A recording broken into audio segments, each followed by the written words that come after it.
Tonight we are remembering the Mexican Revolution of 1910. The Mexican Revolution started with Francisco Madero convincing Pascual Orozco and Pancho Villa to overthrow the president Porfirio Diaz, who elected himself for the 8th consecutive term. Their spark started a revolution that killed over 900,000 people and did not end until 1920. Let's ask the normal people about their thoughts about the Mexican Revolution. What do you think about the Mexican Revolution? It's pretty neat. Do you know about it or no? I know a little about it. What do you know? Doesn't Cinco de Mayo have something to do with it too? Right? That is a battle. I know that.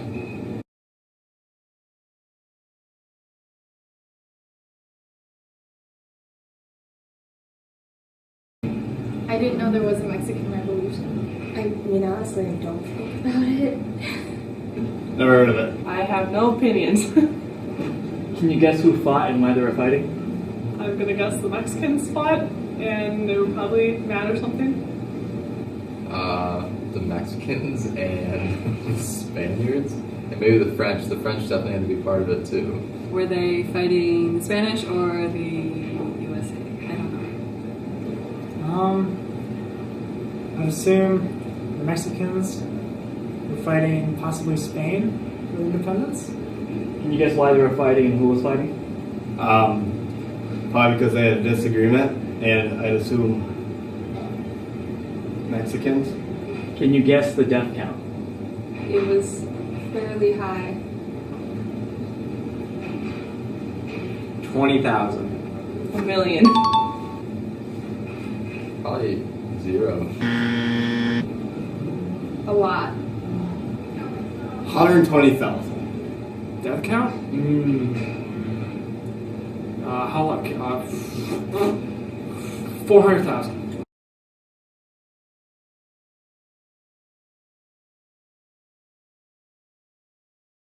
The Mexican Revolution could be very confusing, with so many different leaders constantly teaming up and killing each other.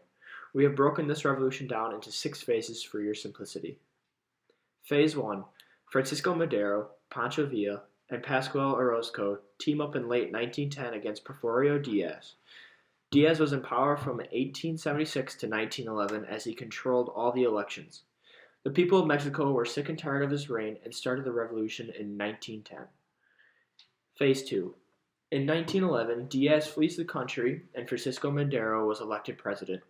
Madero's win of the election angered Pascual Orozco, his former ally, who believed he should have the reins of the country after his key part in the revolution. Phase 3. The third phase starts in March of 1912 when Pascual Orozco leads a coup against Madero in the capital city of Chihuahua. General Victoriano Huerta leads the army against Orozco and swiftly defeats him. Huerta, after defeating Orozco, will also jail Pancho Villa, another rebellion hero with much public power. By taking out Villa and Orozco, Huerta then leads his own coup against Madero. He takes power and has the president and vice president sentenced to jail, where they mysteriously die. Phase 4. After the news of Francisco Madero's death spreads through the country, along with Huerta's grasp of power, Venustiano Carranza leads his own revolt against the government. He frees Pancho Villa, and together they fight Huerta. Huerta will flee to Germany in 1914 after his forces suffer many defeats to Villa's armies. Phase 5. The 5th phase starts with the United States stepping in and recognizing Carranza as provisional president of Mexico while the world finishes up World War I. This makes Villa upset, so he goes off and attacks Columbus, New Mexico. During his raid, he kills 8 U.S. soldiers and 10 civilians. The U.S. will respond by sending General John J. Pershing into Mexico to find Pancho Villa. The trail will lead cold as Villa hangs low for the rest of his life. Meanwhile, Carranza is murdered and the Mexican government is held without a leader once again. The final phase concludes the revolution. Mexico will adopt a new constitution in 1917, giving new rights to workers and decreeing sanctions on the Catholic Church. In 1919, Alvaro Obregón, who was the general of Carranza's army, declares his run for presidency. He's elected on October 26, 1920, and sworn in a month later. This ends the revolution that claimed over 900,000 lives. Over many years of power shifting in Mexico, the Mexican Revolution of 1910 was over. It created a new democracy, which limited the amount of terms a president could run for, limited the Catholic Church, and gave equal rights for all workers.